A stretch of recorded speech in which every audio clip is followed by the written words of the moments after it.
क्या आपने कभी सुना है किसी छोटे से पक्षी के अंडे से एक बाघ जन्मा हो, या फिर एक ऐसी चिड़िया जिसकी वजह से पूरा जंगल आज तक सुरक्षित है? शायद नहीं, लेकिन दक्षिण कर्नाटक की तुलुनाडु की दंत कथाओं में एक ऐसी ही रहस्यमयी देवी की कथा मिलती है, एक ऐसी शक्ति की जो अंडे से बाघ बनी और फिर बाघ से देवी।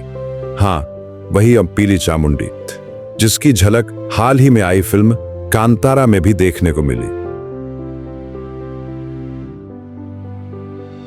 हमारा हिंदू धर्म अनोखा है। नदियां, पर्वत, वृक्ष, पशु पक्षी, हर उस तत्व की पूजा हम करते हैं जो इस ब्रह्मांड का संतुलन बनाए रखने के लिए आवश्यक है। यहाँ एक साधारण जीव भी भक्ति के प्रभाव से दिव्यता को प्राप्त कर सकता है, और ऐसी ही दिव्य कथा है उस तपस्विनी चिड़िया की जो आज पीली चामुंडी के नाम से पूजी जाती है। कहा जाता है उस जंगल में एक अद्भुत चिड़िया रहती थी।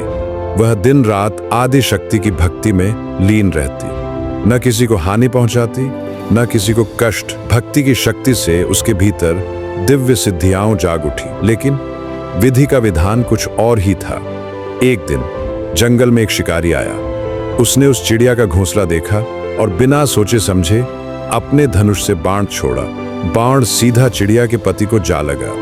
बेचारा पक्षी अंतिम सांसें गिनने लगा। चिड़िया का रोदन पूरे जंगल में गूंज उठा। उसने अपने आराध्य को पुकारा और शिकारी को श्राप दिया, तुम जिस जंगल से जीवित हो उसी के विनाश का कारण बन रहे हो।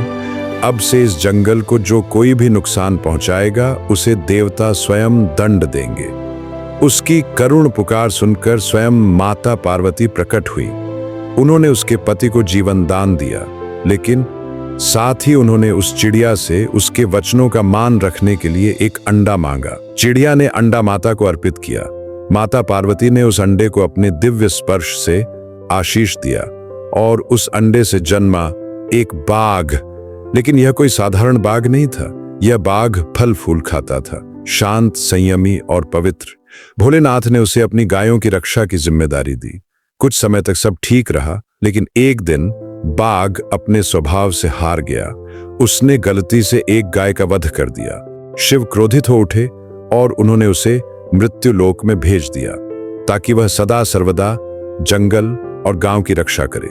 लेकिन यह केवल दंड नहीं था, यह माता पार्वती की माया थी, क्योंकि ब्रह्मांड के संतुलन के लिए पंजुरली देव और गुलिगा देव के बीच एक तीसरी शक्ति की आवश्यकता थी।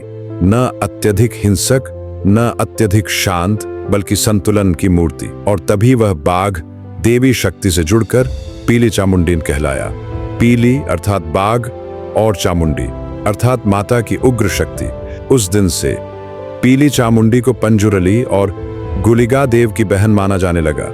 आज भी तुलुनाडु के लोग दावा करते हैं कि उन्होंने जंगलों में इस शक्ति को प्रत्यक्ष देखा है। उनकी कथाएं, उनके गीत आज भी पीली चामुंडी की उपस्थिति का एहसास कराते हैं। तो अगली बार जब आप किसी घने जंगल में कदम रखें और अचानक हवा के साथ ढोल नगाड़ों की ध्वनि सुनाई दे, तो सावधान रहिएगा।